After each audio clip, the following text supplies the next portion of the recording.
Section 490A కింద నమోదైనటువంటి 90% కేసులు విజయవంతం కాకపోవడానికి చాలా కారణాలు ఉన్నాయి. అందుట్లో అధిక భాగంలో ఫిర్యాదులు అంటే ఆధారాలు లేకుండా ఇంట్లో కొట్టినట్లు కానీ, తిట్టినట్లు కానీ, హరాస్మెంట్ చేసినట్లు కానీ ఆధారాలు లేకుండా వచ్చినటువంటి కంప్లైంట్స్ చాలా వరకు కూడా వ్యక్తిగతంగా ద్వేషం ద్వారా లేకపోతే వ్యక్తిగత ఆరోపణల ద్వారా పెట్టినటువంటి కేసులుగా సుప్రీంకోర్టు కొట్టివేయడం జరిగింది. కాబట్టి ఆధారాలు లేకుండా 498A సెక్షన్ కింద ఎవరైతే కంప్లైంట్ చేస్తారో, కేసు నమోదు చేస్తారో అలాంటి కేసుల్ని కొట్టివేయడం జరుగుతుంది. ఈ సెక్షన్ కింద ఫిర్యాదు చేసినటువంటి ఫిర్యాదులు వాళ్ళకున్నటువంటి ఇబ్బందిని లేకపోతే వాళ్ళకున్నటువంటి మానసిక వేదనని స్పష్టంగా వివరించలేకపోవడం వల్ల కూడా కేసు బలహీనంగా ఉంటుంది. అంతేకాకుండా ఈ సెక్షన్ కింద ఒక్కసారి కంప్లైంట్ రేస్ చేసిన తర్వాత పోలీస్ డిపార్ట్మెంట్ లోంచి సరైన ఇన్వెస్టిగేషన్ లేకపోయినా, సరైన సాక్ష్యాన్ని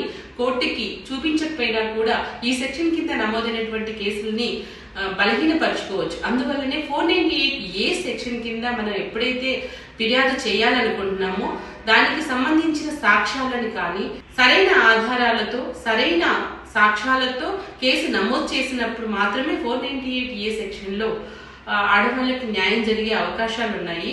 సో మొత్తంగా చెప్పాలంటే పైన సూచించినటువంటి కారణాల వల్ల 498A సెక్షన్ లో చాలా వరకు నిందితులు తప్పించుకోవడానికి అవకాశం ఉంది. అందువల్లనే మహిళలు ఎవరైతే ఈ సెక్షన్ కింద ఫిర్యాదు చేయాలనుకుంటారో సమగ్ర ఆలోచనతో అంటే పూర్తి వివరాలు తెలుసుకొని పూర్తి సాక్ష్యాలతో మనం కేసు నమోదు చేసినప్పుడు మాత్రమే ఈ కేసులు బలంగా ఉంటాయి. అంతేకాకుండా భర్త మీద కోపంతోనో, కక్షతోనో లేదా భర్త కుటుంబీకుల మీద కోపంతోనో, బంధువుల మీద కోపంతోనో అందరినీ ఈ కేసులో ఇన్వాల్వ్ చేసినంత మాత్రాన కూడా కేసు బలంగా అవ్వదు. అలాగే 498A చట్టం ఎప్పుడైతే దుర్వినియోగం అవడం మొదలు పెట్టిందో కోర్టు కూడా కొన్ని మార్గదర్శకాలు సూచించింది.